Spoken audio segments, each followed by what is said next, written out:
confirms my theory that Gyropilot 3 is the problem. There's no low voltage, because even on the NKE thing, you were like, go back and test everything, and you're like, whenever we put bus voltage on there, it shows 13.3. It always fucking does. There's no low voltage. I think that computer's problem. Just throwing a bad code. But the problem that we had, we were off to a great start, and the problem that we had was that the autopilot wouldn't work, and basically all of Wednesday we were trying to figure out what was wrong with the autopilot, and we nursed the boat through the night with the backup autopilot, and didn't sail the best heading as a result, didn't make the best speed as a result, sailed real conservatively, and then yesterday was able to actually figure out what the problem was.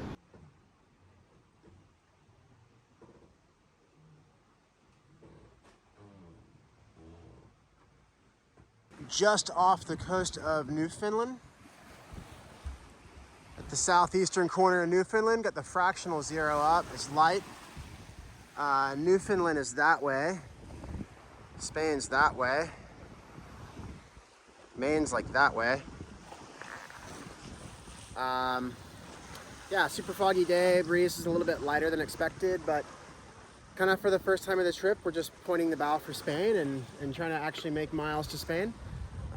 So hopefully the breeze continues to fill in from the southwest, and we can make some better progress, hopefully overnight and into tomorrow, and then just continue getting down the track and actually trying to stay with some weather so we hopefully outrun headwinds and cyclones. That's the goal.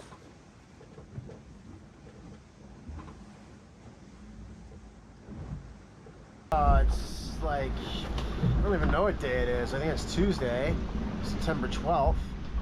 So probably day like 8 or 9 of the crossing since we stopped for a couple days. And we're now south of Greenland, northeast of Newfoundland. And we're in pretty solid breeze, like mid to upper 20s. We've got 3 reefs and a staysail in, which is, you're in the 3rd reef a lot on this boat apparently. We got 3 reefs and a staysail in. We're going upwind. Pretty rough, pretty bumpy, really wet outside, so pretty much just put up small sails and set the autopilot and hunker down below for the most part. And Ed and I are kind of hanging out down here and looking at the weather quite a bit. We're gonna gradually get headed down and down and down, and then eventually tack and get lifted and be downwind into Spain. So it is looking good for the long-term outlook, but yeah, beating to Spain. We're kind of in the middle of the trip right now, and we're just upwind, bouncing over waves and water everywhere, and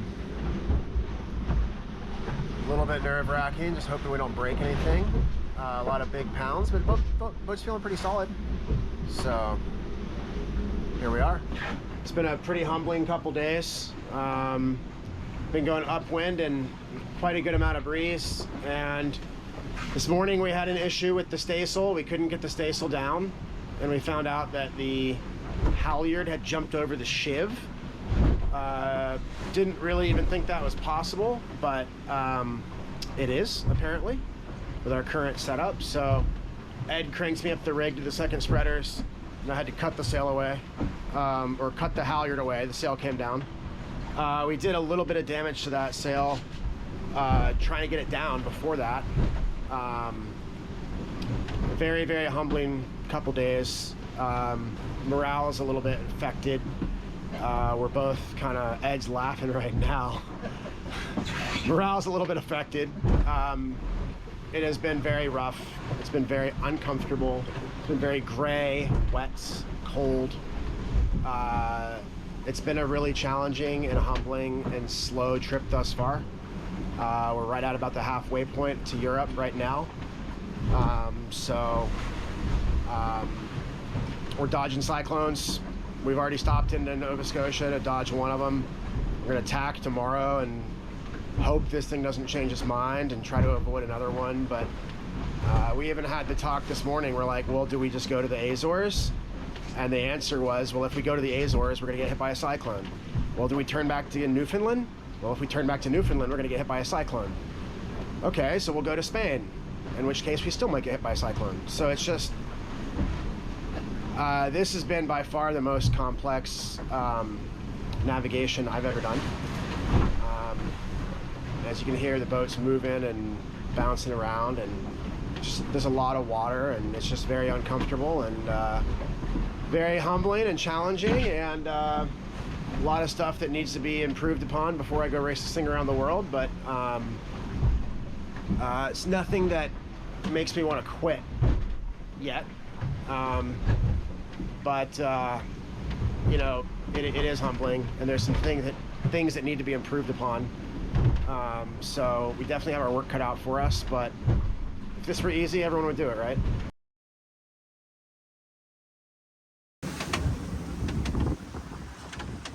Been going upwind here for days. It's finally gotten a lot more mellow today.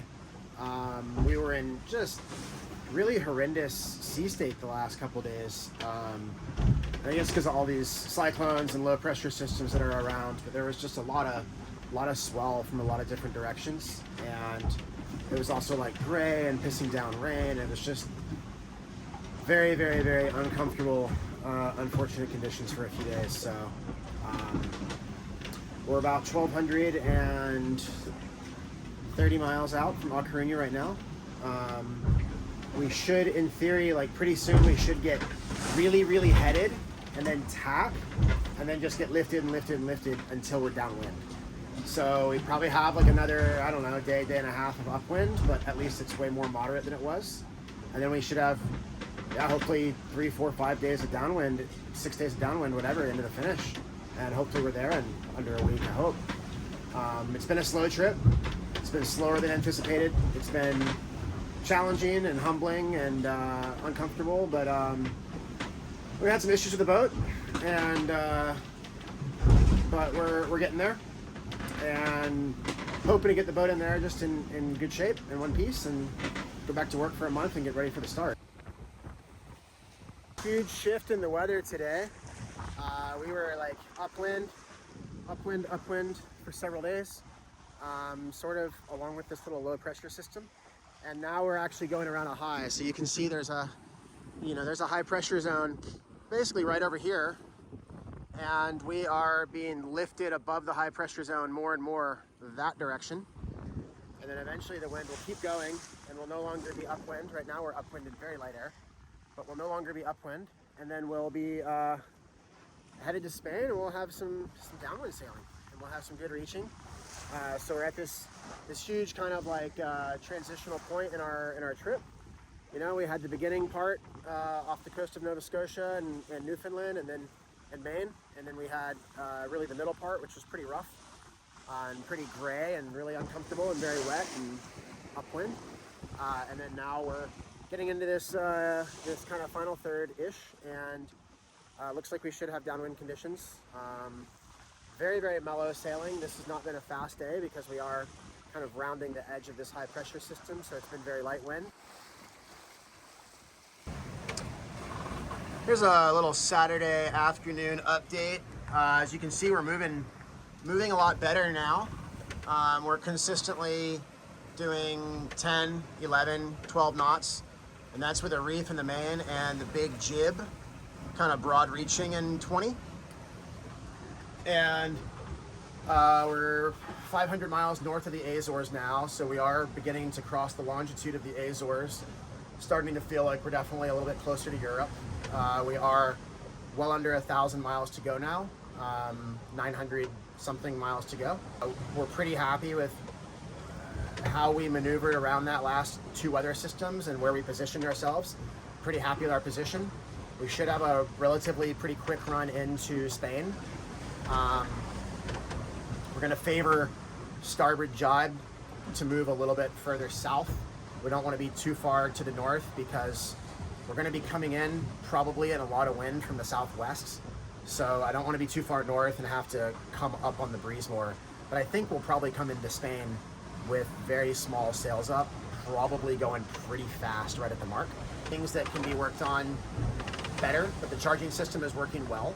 We still have a lot more work to do in Spain. We're going to be adding a wind generator and a lot of different solar panels and more solar panels. And with the solar and the wind generator, I think our motor and our hydrogen become almost backups. I don't think we're going to need much more, which will be great. So an issue that we had was that the staysail halyard is a pretty like small halyard. It's a small diameter halyard. I never really thought anything of it, but it jumped over the shiv a couple days ago, and it like got stuck in between the shiv where you really wouldn't think it was physically possible for that halyard to get stuck in that area. But as Ed always says, you know, sailing is a lesson in physics every day. And so the halyard got jammed in between the mast and the shiv there. And so we had a staysail that was stuck up a few days ago. It was stuck hoisted. We couldn't get it down. So Ed helped crank me up in 30 knots of breeze. And I had to cut the halyard right there to drop the staysail down. And fortunately, the rig has a spare staysail halyard. It's the only spare halyard that's actually in the rig. So, you know, we've been able to still carry a staysail whenever we've needed to ever since then. But that's something that needs to be addressed. So we are going to pull the rig out in Spain. I think all the rigging and I think all the structural stuff related to the mast is fine. We lost a Windex. It was so rough that, and I had checked it, I had tightened it, but our little Windex, wind indicator up top, we lost a Windex halfway across in the rough seas that we were in, launching off a wave. Everything right now is going really well. We're making good miles to Spain. Morale's very high. We've got a good window to get in, I think. But there's definitely like a lot of work to be done in Spain and a lot of things that we've learned. And you know, Ed and I have both realized on this trip, this was a really valuable shakedown. You know, I did 5,000 miles of sailing with the boat kind of before my qualifier and including my qualifier, and then another 3,000 by the time that we get to Spain. And you're learning the whole time. And we've learned some of our weaknesses with the boat. Good evening from Shipyard Brewing, the Open 50. We are on our what should be our second to last sunset before getting to A Coruña, Spain. Definitely, it's a pretty cool moment to be on the home stretch, and it's been a long trip. It's been pretty challenging, been pretty humbling. It was a good shakedown. We figured some stuff out that we want to improve before the start of the race, and fortunately we have several weeks in Spain to go do that. And we do have kind of our last challenge though. It's going to be quite rough and quite windy and quite challenging to get into Spain, but we're on the home stretch. We're going to sail the boat really conservatively and just get her into port. We've got less than 350 miles to go, and I just want to thank Shipyard Brewing. I'm enjoying a nice Shipyard Discovery IPA here. Yeah, second to last sunset at sea, and it's been a great trip and really excited to be coming into Spain and get ready for the Global Solo Challenge. So thank you guys to everyone who's messaged, and thanks to everyone who's followed along, and yeah, looking forward to Spain and getting ready for the big race.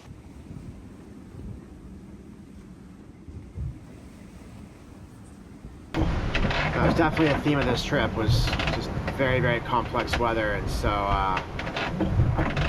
yeah, this is not fun. We're not making a lot of miles in the right direction. We're not going very fast, and it's hard on the boat. It's just like, you know, your sheets are eased because you're trying to go downwind, but you're getting thrown around by waves, and you're just like slamming the main super hard, and like that right there, if you heard that, super hard on all the gear. And we've launched off a few waves, and it's just I just want to get this boat into port and look her over, and then get back on this maintenance schedule for the next 5 weeks and get ready for the race. So super challenging day, just not fun sailing, not great progress, but it's all part of it, you know. Just like so frustrating. There's 13.2, 13.4. We're still seeing like 15s and 16s surfing, even with not a lot of sail up downwind. But we've had an issue with our AIS and our VHF radio coming across right in the middle when we pounded the boat for a few days through some rough weather. We ended up like damaging some stuff at the masthead. Like we lost the Windex for the masts, and we did something to the VHF cable at the top. So we don't see freight ships as well as we should. Our AIS is basically barely working. It's not showing any ships right now, even though there's like a million ships all around us. So we're watching the radar and looking outside and standing watch. And we're also using Starlink and using the marine traffic app. We can see a lot of the AIS targets and see where they are. So we're using whatever technology we can right now, but we are pretty disabled in our ability to see commercial traffic, which is definitely not ideal. It's still like 3 hours before sunrise. Fairly stressful and intense. We're supposed to be a lot windier. We were supposed to be in like 30 knots of wind, and it's only reached that a couple times, but we're mostly in like the low 20s. So surfing in, just 71 miles out and trying to get there in one piece and get there safely. I would love to negotiate these lanes during daylight hours, but that's not what was in the cards for us. So just standing as close of a watch as we can, using the radar a lot.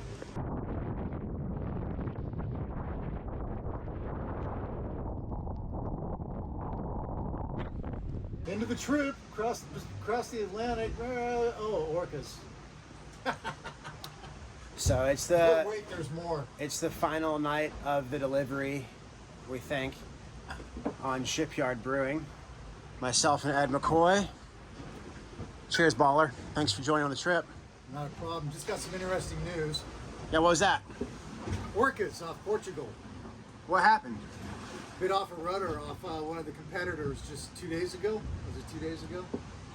Something like that. So Ed and I are settling into our final kind of evening here at sea of this delivery. We're only 142.7 miles away from A Coruña, and we had the Starlink on. We were reading the internet and just saw that one of the fellow competitors in the Global Solo Challenge is a boat from Bulgaria. He was coming through the Med. He went through the Strait of Gibraltar, and he was headed up the west coast of Portugal up to the start line of the race, and he got attacked by orcas, and they bit off a foot of his rudder. And you know, if you don't know, there's a crazy pod of orcas that's been taking out sailboat rudders at the Strait of Gibraltar, and also off the coast of Portugal and off the coast of the race start. So something we've all been thinking about for like a year or more now, but we're gonna have we've had a few Shipyard Brewing beers, but this is our first and last cocktail of the trip. A little whiskey ginger. Ed, how's it been? It's been a great trip. Absolutely. Challenging weather, but Yeah. Been a great trip.